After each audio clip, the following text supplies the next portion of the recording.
Sa pag-request ni Derrick Rose na mai-waive ng Memphis Grizzlies, nalagasan sila ng isang manlalaro. Marami na sa ngayon ang nahihikayat na itong si Derrick Rose ay hindi na babalik sa NBA at tuluyang magre-retiro na. Ito'y marahil kahit na maganda naman yung kanyang kalagayan sa Memphis Grizzlies ay mas pinili pa niyang i-waive nito. Kahit na laging maganda naman yung kanyang status sa kanyang pangatawan, meron pa rin siyang injury noong nakarang season na siya nakaapekto sa kanyang paglalaro. Ayon sa NBA Insider na si Ian Begley, posibleng bigyan ng standard contract ng Memphis Grizzlies si Scottie Pippen Jr. dahil sa pag-waive nila kay Derrick Rose. Pero mukhang malabo itong mangyari sapagkat kinakailangan nila ng malakasang manlalaro sa posisyong iyon. Ang isang paraan upang kanilang mapalitan si Derrick Rose sa kanilang roster ay pumili ng mga veteranong gwardiya sa free agency market. At nandyan pa nga sina Markelle Fultz at si Dennis Smith Jr. Sa ngayon, hindi pa naman daw umaapaw sa luxury tax line itong Memphis Grizzlies at mayroon din silang mga exception na pwede nilang gamitin kung sakaling sila'y pipili na ng kanilang ipapalit kay Derrick Rose.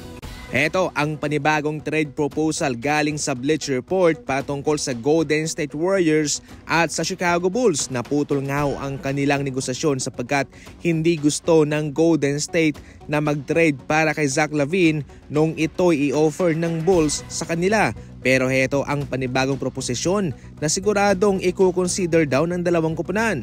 Matatanggap ng Warriors si LaVine at matatanggap naman ng Bulls sina Looney, Wiggins, Payton at 2 second round pick. Ngunit marami ang hindi sumasang-ayon sa trade nito. Unang rason, itong si Zach LaVine ay malakas lamang sa scoring at maliban doon, wala na siyang maibibigay pa para sa Golden State Warriors. Pangalawa, yung kanyang malaking kontrata. Pangatlo, prone pa siya sa injury. I-keep na lang daw ng Golden State Warriors na Payton, Andrew Wiggins and Kevin Looney na siguradong mayroon din namang maibibigay sa kanila ngayon sa season na ito. Si Wiggins pumanaw na ang kanyang tatay at kaya inaasa na ito'y maghihiganti. Si Kevin Looney naman ibang-iba na siya ngayon, hindi na siya center para sa Warriors. At itong si Payton, alam natin kung ano ang kanyang maibibigay para sa kanila.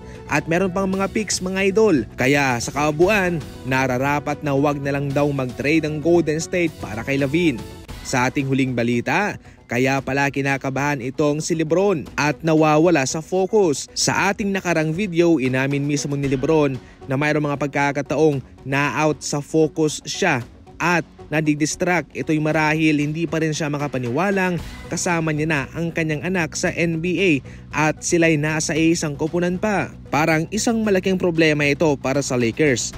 Pero siguradong makaka-adjust rin daw itong si LeBron considering na ito'y napakalaki para sa kanya bilang ama dahil sa unang pagkakataon ay siya pa lang ang nakagawa nito. So yan lang muna sa ngayon ng ating mga fast break balita and as always, thank you for watching.